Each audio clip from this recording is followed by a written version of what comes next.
Des bâches en guise de toit et quelques meubles trouvés dans la rue pour seul confort. C'est dans ces conditions précaires que vit la famille Bitage. Tous ont fui l'Albanie il y a 2 ans, menacés de mort pour des raisons qu'ils n'ont pas souhaité nous confier. Aujourd'hui, seul le fils aîné est en situation régulière.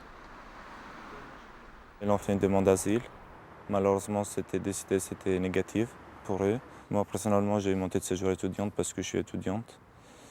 Et ça fait depuis le mois de février qu'ils sont sortis. Ils n'ont plus d'hébergement, plus rien et ils sont dans la rue. Lui a pu obtenir un logement en foyer de jeunes travailleurs et rend régulièrement visite à ses parents sur leur camp de fortune. Quand je vois ma famille dehors, c'est très difficile. Quand je vois ma petite sœur qui a 3 ans, c'est incroyable de voir des familles comme ça dehors. En Albanie, les Bitage avaient une maison et du travail. Aujourd'hui, ils risquent de ne même plus avoir de lieu où planter leur tente. Le terrain qu'ils occupent appartient à la ville de Blois qui a accepté cette occupation d'urgence. Mais bientôt, la maison en ruine près de laquelle vit la famille doit être démolie. Ils devront alors partir.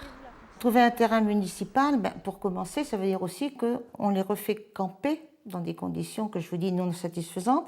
Et pour nous, je maintiens une solution pérenne pour la vie de ces familles-là, ça dépend de l'État. C'est-à-dire qu'il faut que l'État fasse des propositions. La préfecture du Loir-et-Cher a surcherché un autre site d'accueil. Et le temps presse, les travaux de démolition doivent commencer à la mi-septembre.